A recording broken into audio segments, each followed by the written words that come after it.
हे पहा, ही आपली मक्याची भजी किंवा स्वीट कॉर्न पकोडा सर्विंगसाठी तयार आहे। तुम्ही कुठल्याही सॉस बरोबर किंवा हिरव्या चटणी बरोबर सर्व करू शकता।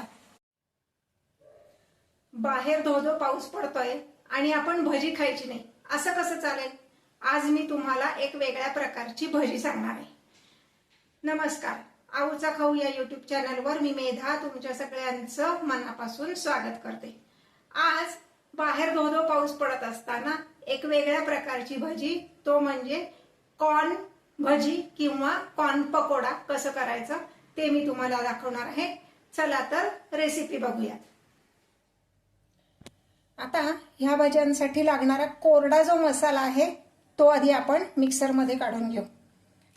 1 चमचा धणे, 1 चमचा बडीशेप, 1 चमचा जिरे, अर्धा चमचा काळे मिरे, हे आपण भरड वाटणार आहोत। हे पहा, इथे मी 2 कणसांचे दाणे काढून घेतलेले आहेत आणि दुसऱ्या बाउल मध्ये इथे मी मुगाची डाळ घेतली आहे। साधारण 2 मोठ्या वाट्या एवढी मुगाची डाळ घेतली, 2दा स्वच्छ धुतली आणि 5 ते 6 तास पाण्यात भिजत ठेवली। त्यानंतर त्यातलं सगळं पाणी काढून टाकलं।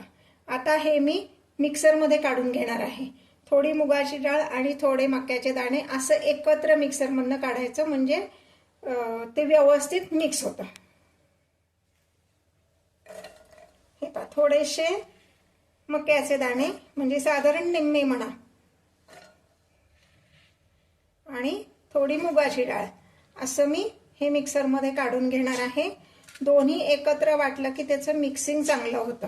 पाणी न घालता वाटायचे, आपल्याला वाटलं तर नंतर आपण पाणी मिक्स करू शकतो। हे पहा, हे सगळं मिक्सर मधनं काढलंय। दुसरा लॉट जेव्हा मी मिक्सर मधनं काढला तेव्हा त्यात मी साधारण 10 ते 12 मिरच्या घातल्या होत्या, ज्या ह्यामध्ये बारीक झाल्या। आता ह्यामध्ये मगाशी जो आपण मसाला वाटलाय भरड तो घालणार आहोत। यामध्ये धने, जिरे, बडीशेप आणि काळी मिरी असं आहे। 1 चमचा हिंग, साधारण 1.5 चमचा एवढा मीठ, मिठाचं प्रमाण नंतर चव घेऊन तुम्ही वाढवू शकता। 1 चमचा लाल तिखट। यामध्ये हळद घालायची नाहीये, हळद घातली की भजी काळी होतात आणि मऊ पडतात। आता आधी हे मिक्स करायचंय सगळं।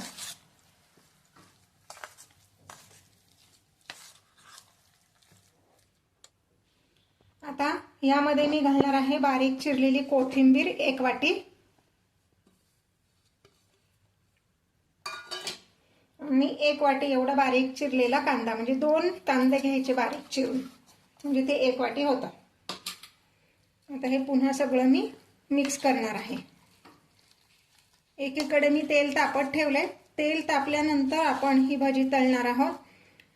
मी जेव्हा पदार्थ काही सांगते तर तेव्हा छोट्या छोट्या टिप्स सांगत असते, त्यामुळे व्हिडिओ पूर्ण बघा।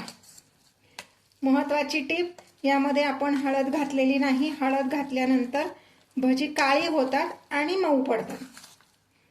दुसरं म्हणजे जेव्हा आपण आता ही डाळ मिक्सर मधनं काढली तर अजिबात पाणी घालायचं नाही, कारण आपण मका जो आपण वापरला ह्यामध्ये त्याला ऑलरेडी पाणी असतं, त्यामुळं पाणी न घालता आपण हे मिक्सर मधनं वाटायचे। सोडा सुद्धा अजिबात वापरायची गरज नाही, असे सुद्धा हे पकोडे छान कुरकुरीत होतात। आता आपण हे तळायला घेऊयात।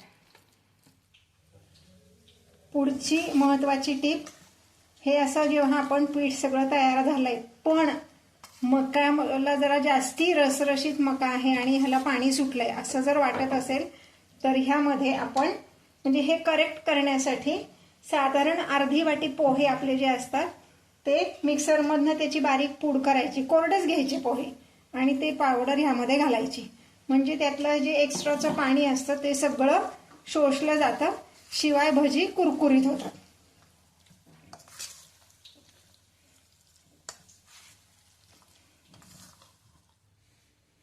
हे पहा, आता तेल तापलेलं आहे। मीडियम फ्लेमवर आपण आता भजी तळून घेणार आहोत।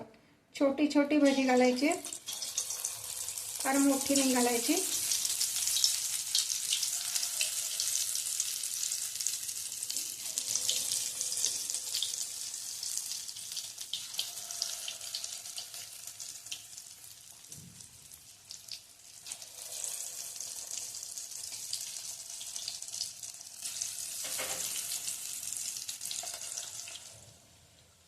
हे पहा, ही भजी आपली छान तळली गेली आहेत. आता मी ही काढून घेते आणि पुढची तळून घेऊया.